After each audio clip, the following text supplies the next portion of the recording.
حضرت ابو ہریرہ رضی اللہ عنہ سے روایت ہے کہ اللہ کے رسول صلی اللہ علیہ وسلم جب نماز شروع فرماتے تو کچھ دیر چپ رہتے تھے۔ میں نے کہا، اے اللہ کے رسول، آپ پر میرے ماں باپ فدا ہوں، آپ تکبیر تحریمہ اور قرات کے درمیان خاموشی کے وقت کیا پڑھتے ہیں؟ آپ صلی اللہ علیہ وسلم نے فرمایا، میں کہتا ہوں، اے اللہ، میرے اور میری غلطیوں کے درمیان اتنا فاصلہ کر دے جتنا فاصلہ تو نے مشرق اور مغرب کے درمیان کیا ہے۔ اے اللہ، مجھے میری غلطیوں سے اس طرح صاف فرما دے جیسے سفید کپڑا میل کچیل سے صاف کیا جاتا ہے۔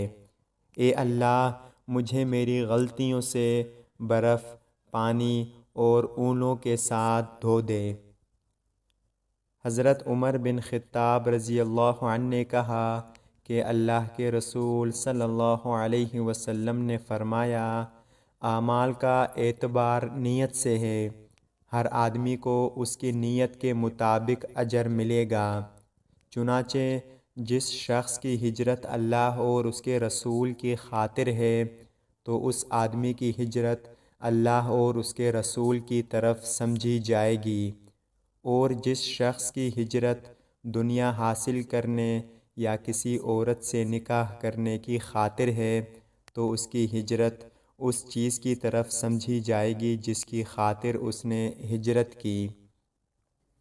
حضرت ابو ذر رضی اللہ عنہ کہتے ہیں کہ رسول اللہ صلی اللہ علیہ وسلم نے فرمایا، جہنم سے سب سے آخر میں نکلنے اور جنت میں سب سے آخر میں داخل ہونے والے آدمی کو میں جانتا ہوں۔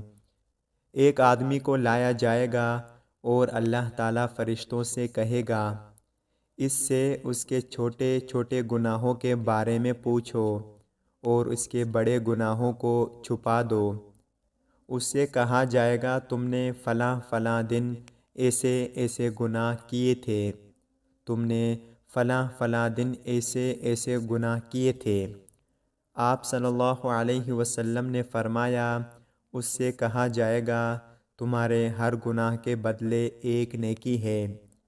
آپ صلی اللہ علیہ وسلم نے فرمایا، وہ عرض کرے گا، اے میرے رب، میں نے کچھ ایسے بھی گناہ کیے تھے جسے یہاں نہیں دیکھ رہا ہوں۔ ابو ذر رضی اللہ عنہ کہتے ہیں، میں نے رسول اللہ صلی اللہ علیہ وسلم کو ہنستے ہوئے دیکھا حتیٰ کہ آپ کے اندرونی دانت نظر آنے لگے۔ اللہ تعالی ہم سب کو ان پیاری احادیث پر عمل کرنے کی توفیق عطا فرمائے، آمین یا رب العالمین۔ السلام علیکم ورحمۃ اللہ وبرکاتہ۔ آپ سب دیکھنے والوں کا بہت شکریہ۔